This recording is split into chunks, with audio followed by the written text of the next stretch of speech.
आगामी अक्टूबर-नवंबर माह में प्रदेश में होने वाले विधानसभा चुनाव को लेकर सरगर्मियां तेज हैं। इसी बीच सरगुजा पैलेस की राजनीति को लेकर भी कई तरह की चर्चा का बाजार गर्म है। कभी कहा जाता है कि टीएस सिंहदेव चुनाव नहीं लड़ेंगे, घर बैठेंगे। कभी कहा जाता है भाजपा या किसी दूसरी पार्टी की ओर रुख करेंगे। टीएस सिंहदेव के उत्तराधिकारी आदित्येश्वर को लेकर भी चर्चा की जा रही है कि भाजपा ज्वाइन कर सकते हैं। इन चर्चाओं में, इन खबरों में कितनी सच्चाई है, यह तो भविष्य की राजनीति तय करेगी और स्वयं टीएस सिंहदेव या आदित्येश्वर शरण सिंहदेव ही बता सकते हैं कि उनका फैसला क्या होगा। किंतु यदि टीएस सिंहदेव को चुनाव नहीं लड़ने के बयान एवं टीएस सिंहदेव के समधि की बातों पर गौर करें तो राजनीति के बाजार में सिंहदेव परिवार को लेकर चल रही चर्चाओं का बल मिल जाता है। इसी बीच भाजपा में यदि सिंहदेव परिवार जाता है तो सरगुजा भाजपा उन्हें कितना स्वीकार करेगी, इसे लेकर हमने भाजपा के कई नेताओं से चर्चा की। भाजपा सरकार में हस्तशिल्प बोर्ड के अध्यक्ष रहे अनिल सिंह मेजर सीधे बोलते हैं कि सिंहदेव परिवार को लेकर अभी अफवाहों का बाजार गर्म है। यदि वे भाजपा में आते भी हैं तो नेतृत्वकर्ता के रूप में नहीं, पार्टी के कार्यकर्ता के रूप में कार्य करना होगा। वहीं उन्होंने कहा कि भाजपा के कार्यकर्ता लगातार इनसे लंबे समय तक संघर्ष करते रहे हैं। इनके लोगों ने भाजपा के कार्यकर्ताओं को लगातार प्रताड़ित किया है, सताया है। उन्हें अपना नेता स्वीकार नहीं करेंगे। देखिए, भारतीय जनता पार्टी अपने हिसाब से टिकट देती है और भारतीय जनता पार्टी में काम करने वाला हर कार्यकर्ता का ये अधिकार बनता है कि वो मांग कर सकता है। लंबी लाइन है। अब भारतीय जनता पार्टी जिसे उचित समझेगा वो उसको टिकट देगी और हम सब मिलके भारतीय जनता पार्टी के लिए काम करते हैं।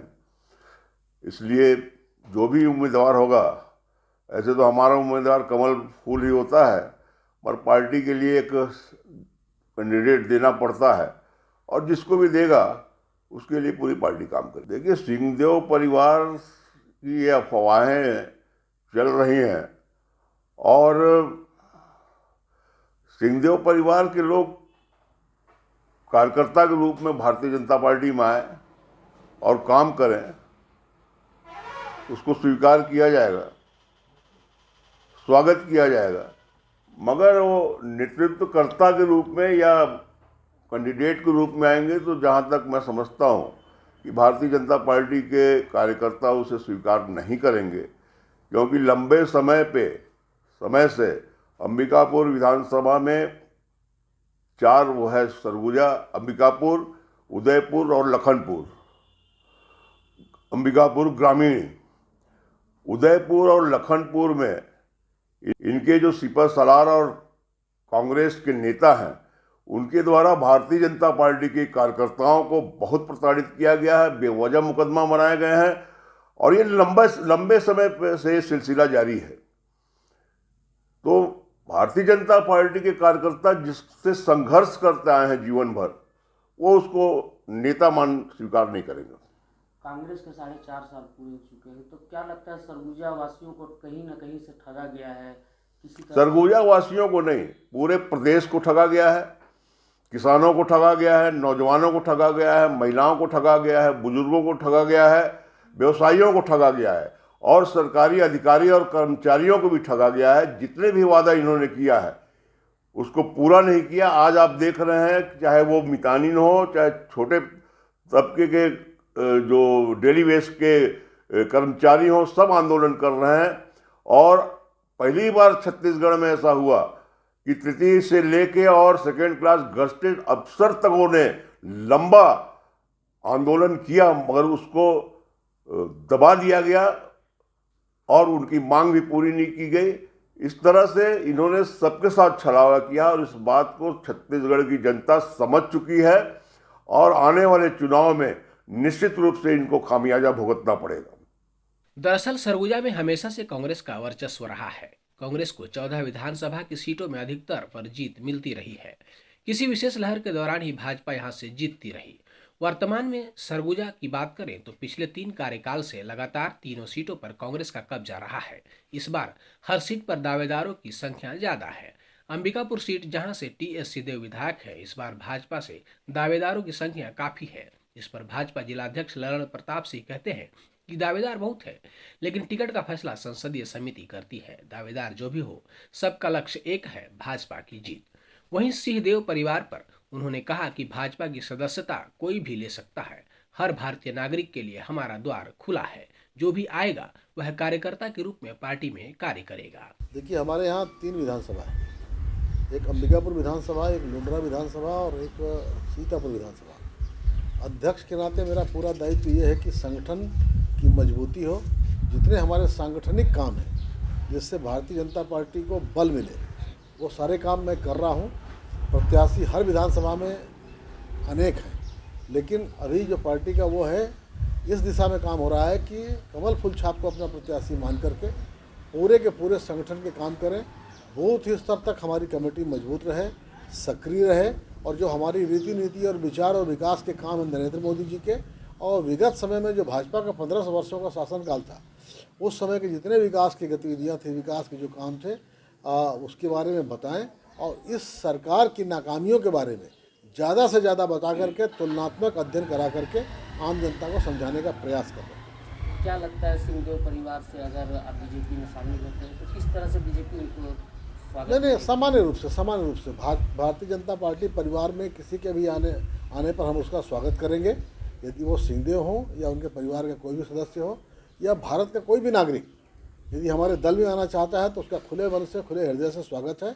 कहीं कोई अगर मगर किंतु परंतु की कोई बात नहीं। अंबिकापुर विधानसभा चुनाव में पिछले 3 कार्यकाल में भाजपा की ओर से प्रत्याशी रहे एवं वर्तमान में छत्तीसगढ़ भाजपा के प्रवक्ता अनुराग सिंहदेव से जब चर्चा की तो उन्होंने कहा कि कांग्रेस चुनाव में झूठ बोलकर सत्ता तक पहुंची है और वही झूठ अब इन्हें सत्ता से बेदखल करेगी।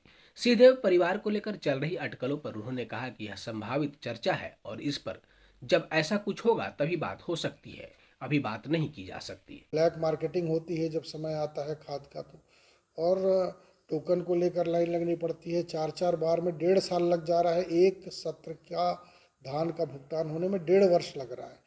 तो ये आप मान के चलिए कि जिस तरीके की दुर्गति इस सरकार में हुई है उससे निराशा है, और उम्मीद की किरण यदि किसी से है तो भाजपा से है, क्योंकि भाजपा की सरकार ने 15 साल में जितना सरगुजा को दिया उतना पूर्व में किसी सरकार ने कभी भी आज तक नहीं दिया था। इस बार क्या आपका मुद्दा रहेगा सरगुजा विधानसभा को लेकर? किस तरह से कांग्रेस से? देखिए, कांग्रेस तो पूरी तरीके से बैकफुट में है, और मुझे लगता है कि कांग्रेस के विधायकों को इस बार जनता के सामने मुंह दिखाने की स्थिति नहीं रहेगी उनकी।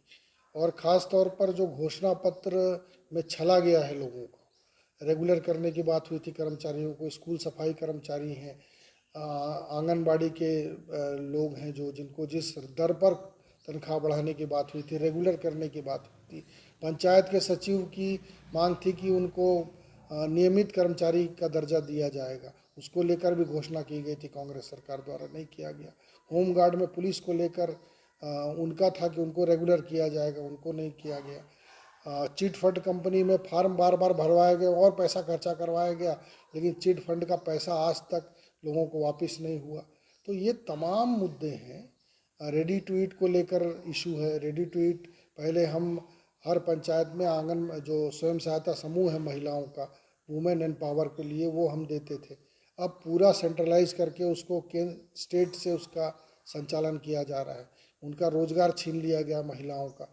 तो तमाम मुद्दे हैं जो इस बार कांग्रेस के लिए भारी पड़ने वाले हैं। सियासी गलियारों में बहुत हलचल देखी जा रही है कि अगर सिंहदेव जी के परिवार से अगर कोई आता है बीजेपी में तो किस तरह से बीजेपी उनका स्वागत करेगी या क्या करेगी? देखिए, ये प्रश्न हाइपोथेटिकल है। हाइपोथेटिकल मतलब संभावित संभावनाओं पर आधारित प्रश्न। तो इस प्रश्न का उत्तर जब समय आएगा तभी दिया जा सकता है। मुझे लगता है कि ये अटकलबाजी पर कोई राजनीतिक चर्चा धरातल पर नहीं हुआ करती है। % बजट भी सरगुजा में नहीं मिला किसी भी विभाग में, चाहे वो PWD हो, चाहे वो पंचायत हो, चाहे ट्राइबल डिपार्टमेंट हो, चाहे होम डिपार्टमेंट हो, इरिगेशन हो, PHE हो, किसी में भी स्टेट सरकार ने बजट नहीं दिया। पंचायतें आज के तारीख में और सरपंच तो अपने आप को अभागा महसूस कर रहे हैं कि वो बहुत गलत समय में वो निर्वाचित हुए हैं, वो गांव का विकास नहीं कर पा रहे हैं। तो ऐसे करके आप देखिए तो पूरे तरीके से व्यवस्थाएं चरमराई हुई हैं। तेंदुपत्ता संग्रहण को लेकर 2 दिन में फड़ उड़ जाते हैं, जबकि एक हफ्ते 10 दिन तक, एक महीने तक फड़ चलते थे, इसमें खरीदी हुआ करती थी। वनोपज को लेकर लोगों की समस्या है, प्रधानमंत्री आवास को लेकर लोगों की समस्या है, सड़कों को लेकर लोगों की समस्या है, विकास कार्यों को लेकर समस्या है। तो लगातार समस्याओं का सामना लोग कर रहे हैं। किसान भी परेशान हैं। हमने पूर्व में काम किया था, उसको लेकर अब फिर से लोगों के मन में एक नई उम्मीद जगी है। और मैं मानता हूं कि ये जो एक बहुत सारे अलग अलग विधानसभाओं में जो अलग अलग दावेदार दिखाई पड़ रहे हैं, भारतीय जनता पार्टी से चुनाव लड़ने की इच्छा प्रकट कर रहे हैं, वो इसी बात का एक रुझान है। जहाँ तक रही टिकट का प्रश्न, तो उसकी एक प्रक्रिया है कि एक चुनाव समिति प्रदेश की होती है, वो यहाँ से रिकमेंड करती है नामों को। फिर इसके बाद जो पार्लियामेंट्री बोर्ड है वो अपने सर्वे के आधार पर उन नामों की समीक्षा करता है, या और कोई नाम है तो उसमें जोड़ा जाता है, और उसके बाद अंतिम मुहर पार्लियामेंट्री बोर्ड की लगाई जाती है। इस प्रक्रिया से टिकट तय होती है। देखिए, जब बहुत सारे लोग टिकट के लिए दावेदार होते हैं तो इससे पता चलता है कि उस दल का रुझान जनता में कैसा है इस बार। और स्वाभाविक रूप से 2023 का जो चुनाव है वो बीजेपी के लिए बहुत महत्वपूर्ण है। और अब जो परिस्थितियां दिखाई पड़ रही हैं पूरे छत्तीसगढ़ में, सरगुजा संभाग में विशेष रूप से, उसमें ये स्पष्ट रुझान है कि कांग्रेस को जिस अपेक्षा और उम्मीद के साथ लोगों ने मतदान किया था, वो अपेक्षाएं और उम्मीद पूरी नहीं हुई है। इसलिए उन मुद्दों को लेकर, उन बातों को लेकर लोगों में खासा नाराज़गी है। और इसलिए इस बार भारतीय जनता पार्टी की जो 15 साल की सरकार थी, उसके परफॉर्मेंस को लेकर कि मैं तो स्पष्ट रूप से मानता हूं कि 2018 का जो चुनाव परिणाम था, यदि उस चुनाव परिणाम में पूरे छत्तीसगढ़ में कांग्रेस को भारी मत मिला था, तो उसमें सरगुजा संभाग में सबसे ज़्यादा समर्थन प्राप्त हुआ था। क्योंकि यहाँ की जो 14 सीट है संभाग में, 14 की 14 एक साथ जीत कांग्रेस ने विजय प्राप्त की थी, और मार्जिन भी सभी विधानसभाओं में काफ़ी था। तो उस समय जो नारा दिया गया था, सरगुजिया सरकार और आदि आदि जो विषय संज्ञान में लाए गए थे, घोषणा पत्र था, वो सारी बातें अब कहीं ना कहीं एक तरीके से उससे काफ़ी निराशा हुई है लोगों को कि वो 5 साल में न तो बजट मिला सरगुजा को। आप 5 साल में लगातार 5 बजट उठा के देखिए।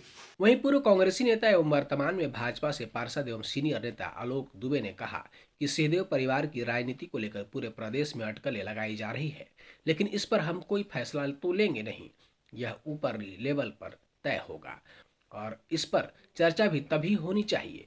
लेकिन फिर भी मैं बोल रहा हूं कि यदि ऐसा कुछ हुआ तो सिंहदेव को स्वयं सामने आकर यह कहना चाहिए कि उनका कांग्रेस से मोह भंग हो चुका है। कोई ऐसा संकेत हम लोगों को नहीं मिला कि आ रहे हैं। और टीएस सिंहदेव अगर पार्टी में आते हैं तो टीएस सिंहदेव एक राजनीतिक शख्सियत है, उनके आने को लेकर कोई बात होगी तो ये निर्णय हम लोगों को नहीं, पार्टी हाईकमान रायपुर और दिल्ली को लेना है। मगर मैं पुनः कह रहा हूँ, अब देखिए ये तो उस वक्त की बात है जब ये निर्णय होगा।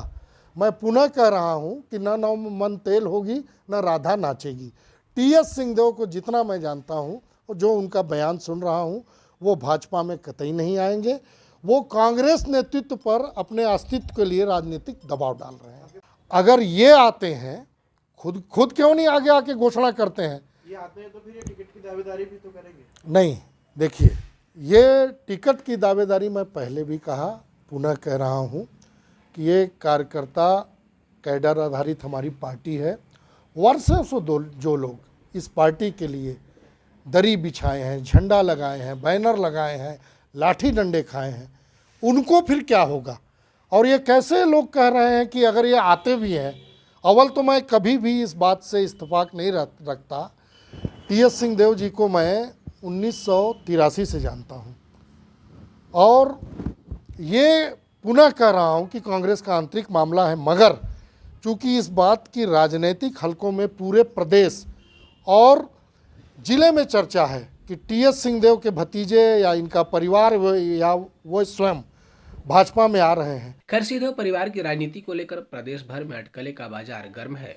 कोई नई पार्टी बनाने की बात कह रहा है तो कोई भाजपा में जाने की, कोई आम आदमी पार्टी के साथ जाने की बात कर रहा है तो कोई घर पे बैठने की।